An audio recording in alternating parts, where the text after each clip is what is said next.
Alhamdulillah, alhamdulillahilladzi anzala al-Qur'an hudan lin-nasi wa bayyinatin minal huda wal furqan. Nashhadu an la ilaha illallah wahdahu la syarika lah wa nashhadu anna Muhammadan abduhu wa rasuluh. Kaum muslimin wa muslimat jemaah tarawih yang insyaallah dimuliakan oleh Allah Subhanahu wa taala, pada malam hari yang berbahagia ini kembali kita dipertemukan oleh Allah Subhanahu wa taala di bulan yang penuh kemuliaan, di bulan yang penuh keberkahan, di bulan di mana bulan ini mulia karena beberapa hal, di antaranya karena syahrul Ramadan alladzi unzila fihi al-Qur'an. Di bulan Ramadan bulan diturunkannya Al-Qur'an, dan juga bulan di mana akan turun Lailatul Qadar, sebagaimana Al-Qur'an telah menjelaskan Lailatul Qadri khairun min alfi syahrin. Lailatul Qadar itu lebih baik daripada 1000 bulan. Salam dan salawat tak lupa kita kirimkan kepada junjungan kita Rasulullah sallallahu alaihi wasallam. Kaum muslimin dan muslimat jemaah tarawih yang insyaallah dimuliakan oleh Allah Subhanahu wa taala, sebelumnya saya minta maaf secara pribadi karena pada malam hari ini sebetulnya ada ustadz yang seperti biasa memberikan kita ceramah, memberikan kita nasihat, namun pada malam hari ini saya diberikan kesempatan dan amanah untuk bisa saling berbagi kepada para jemaah sekalian. Dan tentunya yang namanya cadangan itu tidak sebaik dengan pemain inti. Ya, ibarat sepak bola, ya, pemain cadangan itu ya tidak sebagus dan tidak sebaik kualitasnya dengan yang inti. Dan insyaallah pada malam ini kita akan mencoba sedikit di waktu yang sangat singkat ini membahas tentang hafidz Quran beserta problematikanya dan dinamika-dinamika yang ada di dalamnya. Mungkin kita sudah faham bahwa hafidz Quran itu adalah pekerjaan yang sangat mulia. Kita sudah tahu, kita sudah disampaikan oleh ustadz-ustadz kita, para ulama-ulama kita, bahwa khairukum man ta'allamal Qur'ana wa 'allamah. Sebaik-baik dari kalian adalah orang yang belajar Al-Quran dan mengamalkannya. Tidak ada orang yang paling baik selain dari orang yang mengajarkan Al-Quran dan mengamalkannya. Berbanggalah dan berbahagialah para hafidz Quran kemudian mengajarkan kembali apa yang telah dihafal. Namun sebagaimana yang kita lihat sekarang bahwa hafidz Quran ini bukan lagi sesuatu yang sangat asing bagi kita. Semua kita sudah tahu apa itu tahfidz. Bahkan sudah menjadi gaya hidup. Ada sekolah bikin tahfidz. Sekolah umum ada juga program tahfidznya, madrasah ada juga program tahfidznya. Jadi tahfidz ini sudah menjadi lifestyle, sudah menjadi gaya hidup. Bahkan menjadi sesuatu promosi yang sangat menarik untuk bisa menarik para anak-anak kita untuk bersekolah di situ. Semangat untuk membangun rumah tahfidz luar biasa. Seperti di Makassar misalnya, setiap ruko yang ada rukonya bangun tahfidz. Ada rumahnya bangun tahfidz. Ada kelebihan tanahnya bangun rumah tahfidz. Rumah tahfidz tersebar ribuan, tetapi jumlah rumah tahfidz itu berbanding terbalik dengan kualitas rumah tahfidz tersebut. Rumah tahfidznya banyak, rumah tahfidznya mewah, tetapi yang ngajar bukan hafiz Quran.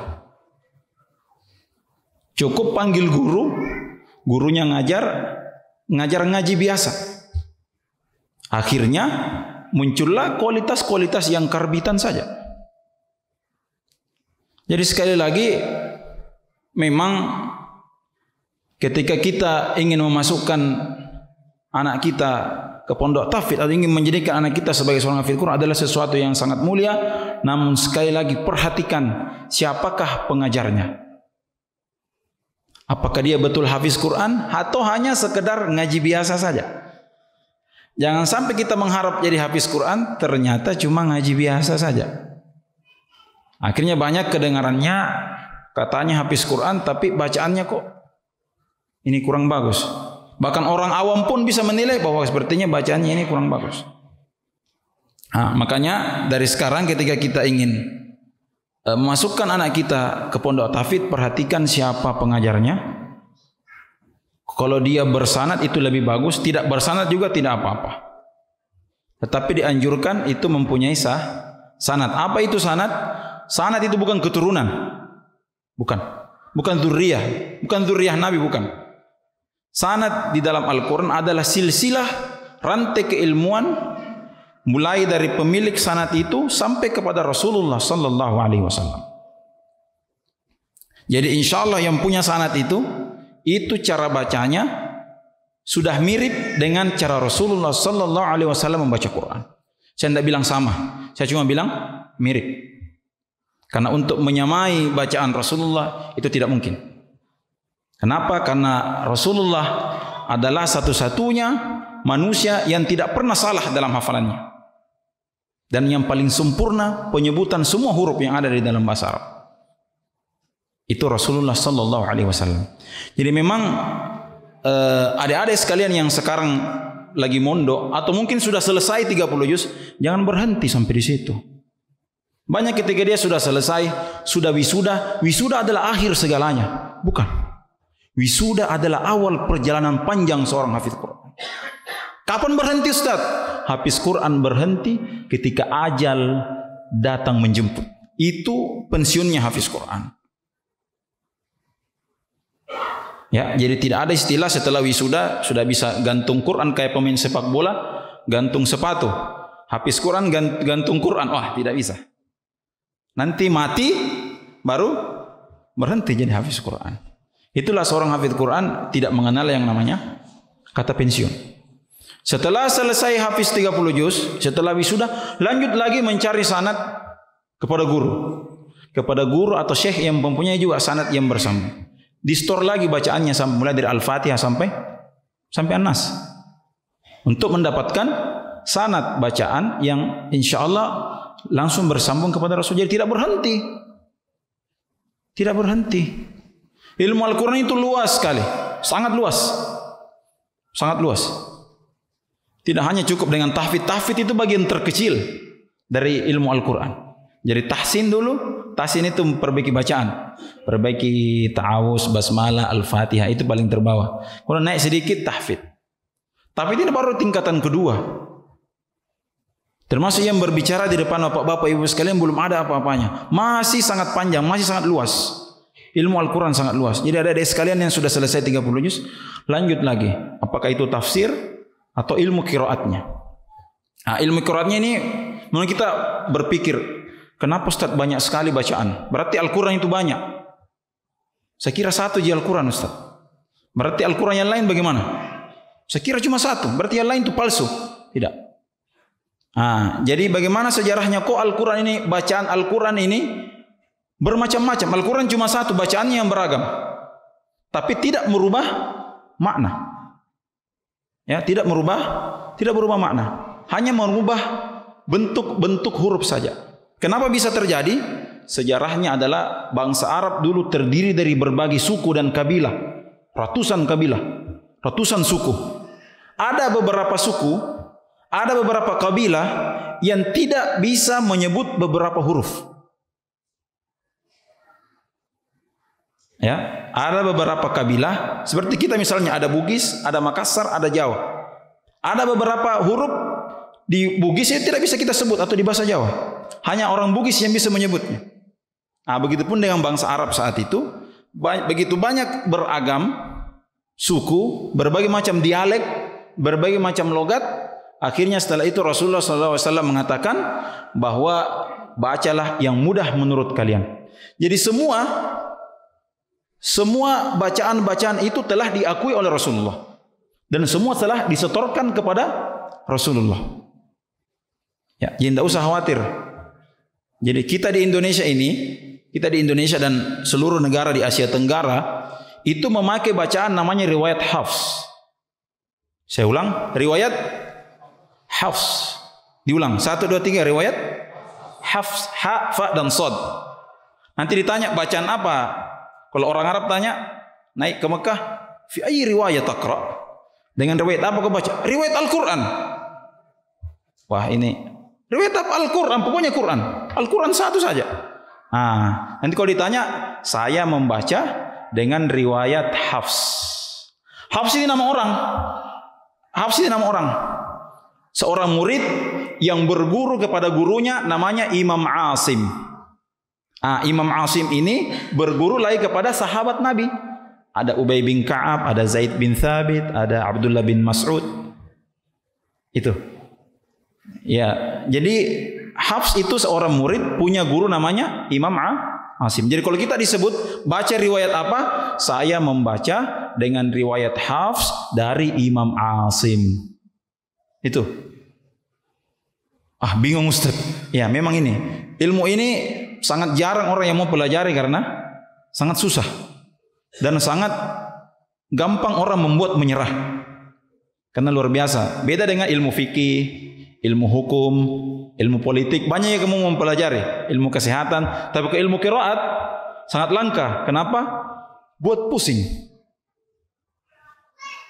Ya, jadi riwayat Hafs dan dari Imam Asim. Orang Indonesia, Malaysia, Singapura, Brunei, negara-negara Asia Selatan, Korea, Jepang, Asia Selatan, Bangladesh, Pakistan, India, Arab Saudi, Asia Barat, itu semua pakai riwayat Hafs. 80% di dunia ini pakai Hafs. Jadi dia paling populer ini riwayat Hafs. Yang kita dengar di Masjidil Haram, Hafs. Masjid Nabawi, Hafs. Ketika kita pindah lagi ke negara yang namanya negara Maroko, Maghrib atau Maroko, Aljazair, Tunisia, negara-negara Arab yang ada di benua Afrika yang berbatasan dengan Eropa, Prancis, Italia, itu memakai namanya riwayat Warsh dan Qalun. Jadi kalau kita jalan-jalan ke Maroko, terus jadi imam, ambil Hafs, orang baru ini. Bukan orang sini ini. Begitupun dia kalau datang ke sini, pas dia jadi imam, tidak bilang-bilang dulu sebelum jadi imam, ini bid'ah ini. Quran baru dia bawa ini. Mas dia baca, alladzina yu'minuna bil ghaibi wa yuqimuna as-salata wa kenapa salata? Itu riwayat Warsh. Ya. Jadi masing-masing bangsa itu punya riwayat, tetapi riwayat yang paling populer dan tersebar luas adalah riwayat Hafs yang kita baca ini sekarang. Ya, jadi ketika kita nanti mendengarkan bacaan yang lain, yang penting orangnya tahu dan berilmu. Jangan sampai juga kita coba deh ambil itu. Jangan. Tidak boleh coba-coba. Harus ada dasar ilmunya. Misalnya Maliki dalam surah Al-Fatihah, riwayat Hafs itu baca panjang, Maliki. Di antara 10 imam, hanya 2 imam yang membaca panjang, Maliki. Semua imam sisanya membaca Maliki. Coba bayangkan, begitu luas. Ternyata kita sedikit yang membaca panjang. Semua imam yang sisanya itu membaca dengan Maliki. Salah kah Ustaz? Tidak salah. Semua mutawatir dan diakui oleh Rasulullah sallallahu alaihi wasallam. Jadi jangan pernah ada keraguan lagi. Ini Quran baru, enggak.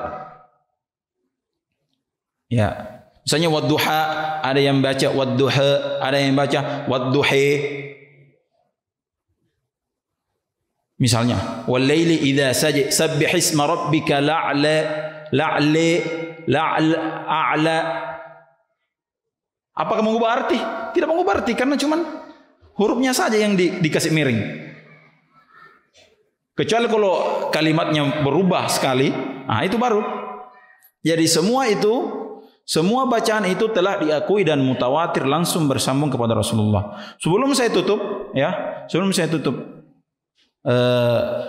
ceramah saya pada malam hari ini, saya ingin mengingatkan sebuah kisah. Di zaman Rasulullah sallallahu alaihi wasallam ada seorang sahabat yang bernama Hisham. Hisham ini imam salat. Imam baca Al-Fatihah, baca surah Al-Furqan. Di hadis ini tidak dijelaskan ayat berapa. Kebetulan di belakangnya itu ada yang menjadi makmum. Makmumnya siapa? Sayyidina Umar bin Khattab. Umar ini imam, di belakangnya Hisham. Ketika Hisham jadi imam membaca surah Al-Furqan, tiba-tiba dia membaca ayat yang beda dengan apa yang sering dibaca oleh Umar. Umar ini kan wataknya sedikit ini keras, temperamental. Dia dengar, kaget. Dalam hati Umar, coba bukan sholat, saya sudah tarik lehernya. Ya, dia tunggu dulu. Dia tunggu dulu siapa? Hisham selesai sholat. Bilang, saya sabar dulu. Tunggu sampai salam pasti saya langsung angkat kerah bajunya. Betul, setelah selesai sholat, tanpa minta izin, tanpa bilang-bilang, Umar ini langsung mengangkat kerah bajunya dan menyeret. Tidak bilang tabe, saya tidak, langsung. Kau baca apa tadi? Ini bentuk peremehan terhadap Al-Quran. Beda dengan apa yang saya baca sama Rasulullah. Ya, namanya Hisham takut, sama Umar diam saja. Hisham bilang, kalau begitu kita ke Rasulullah. Berdualah ketemu Rasulullah, kemudian menjelaskan kepada Rasulullah terjadi seperti ini, terjadi seperti itu.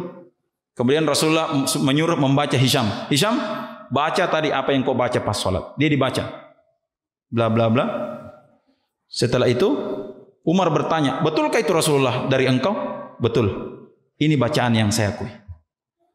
Umar pun kaget. Wah, bagaimana ini ya Rasulullah? Kenapa beda dengan bacaan saya? Apakah hafalan saya yang salah? Umar, kau baca juga. Setelah itu Umar kemudian membaca, Rasulullah kemudian mengatakan, itu juga bacaan dari saya. Dari hadis inilah berangkat bahwa Al-Quran itu memiliki berbagai macam bentuk bacaan. Jadi semuanya diakui oleh Rasulullah dan jangan pernah ragu bahwa ini adalah bentuk dari karangan manusia. Sekali lagi, Al-Quran sangat terjaga, Al-Quran sangat terpelihara dari segala tindak, dari segala bentuk perubahan, dari segala bentuk peremehan. InsyaAllah, saya kira apa yang saya sampaikan cukup pada malam hari ini. InsyaAllah semoga kita dapat dipertemukan kembali dalam pertemuan selanjutnya. Allahul muwaffiq ila aqwamit thoriq. Assalamualaikum warahmatullahi wabarakatuh.